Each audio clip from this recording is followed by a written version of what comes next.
tricycle. Ayan. Aning bago.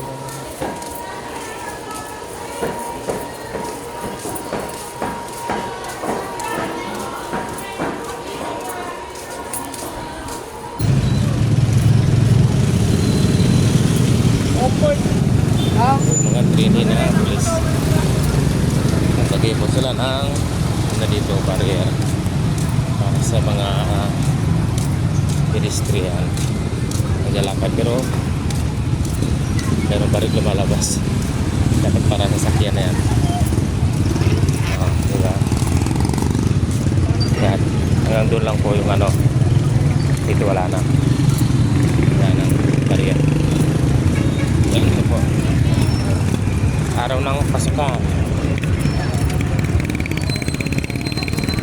August 29, 2023.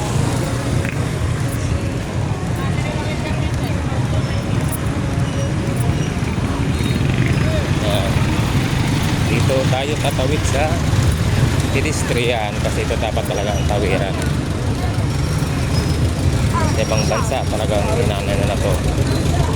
May dumadaan, ito talaga yung sakyan. Ito wala, tuloy-tuloy lang. Only in the Philippines.